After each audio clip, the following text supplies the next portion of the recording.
प्रभु श्री रामलला की भव्य प्राण प्रतिष्ठा समारोह के सकुशल संपन्न होने की हृदय से बधाई देता हूं और आज से प्रारंभ हो रहे वर्ष 2024 के उत्तर प्रदेश विधानमंडल सत्र शुभारंभ के अवसर पर सभी माननीय सदस्यों का भी मैं हृदय से स्वागत करता हूं।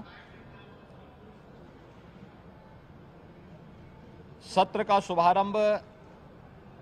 अभी कुछ देर बाद माननीय राज्यपाल जी के अभिभाषण से होगा। अभिभाषण सरकार की उपलब्धियों और भावी योजनाओं का एक बहुत महत्वपूर्ण दस्तावेज होता है और किसी भी सत्र के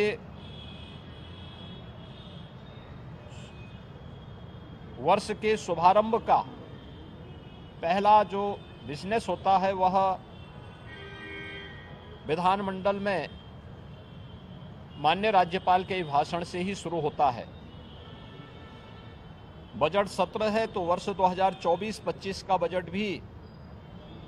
इस दौरान उत्तर प्रदेश विधानमंडल में प्रस्तुत होगा और वर्ष भर के आय व्यय को लेकर के सदन में चर्चा होगी।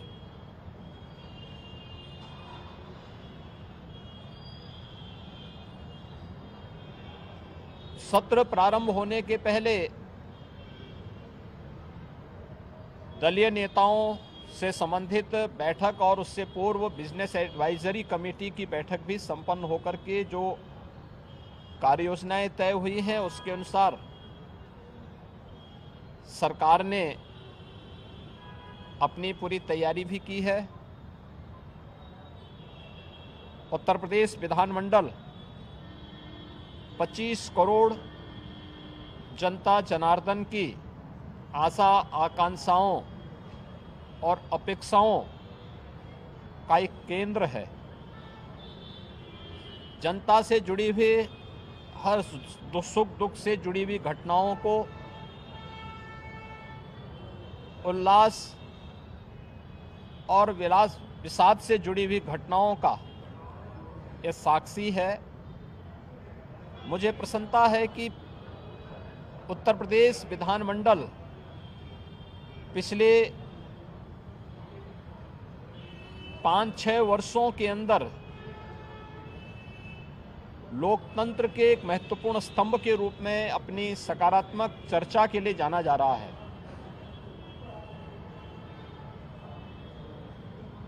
सकारात्मक मुद्दों पर,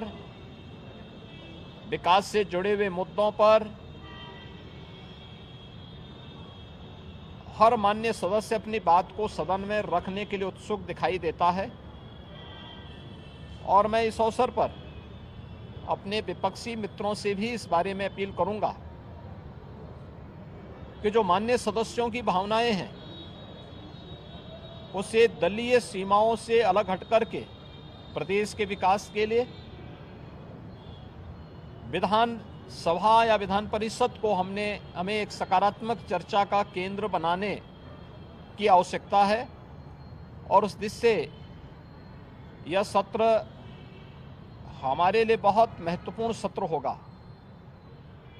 राज्यपाल जी के भाषण पर चर्चा होगी, उसका जवाब भी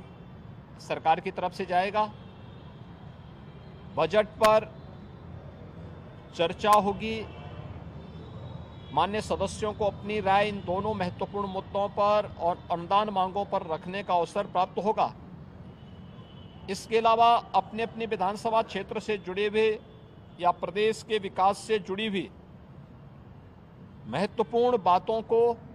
सदन के समक्ष रखने का भी अवसर माननीय सदस्यों को प्राप्त होगा।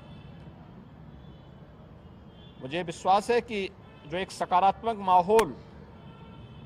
प्रदेश के बारे में बना है, देश में, दुनिया में, उस सकारात्मक माहौल का लाभ विरोधी दल भी लेकर के एक सकारात्मक चर्चा का केंद्र विधानमंडल को बनाने में अपना योगदान देंगे। हमने कल भी दलीय नेताओं की बैठक में इस बारे में बहुत स्पष्ट रूप से कहा है कि सरकार हर विधानमंडल की कार्रवाई का हिस्सा बनने वाले हर मुद्दे पर चर्चा के लिए भी तैयार है और उसका जो तथ्यपरक और सही जानकारी होगी उसको सदन के समक्ष रखने और माननीय सदस्यों को अवगत कराने के लिए पूरी तरह तैयार है। मैं एक बार फिर से उत्तर प्रदेश विधानमंडल की वर्ष 2024 के सत्र शुभारंभ के अवसर पर सभी माननीय सदस्यों को हृदय से स्वागत करता हूं। उन्हें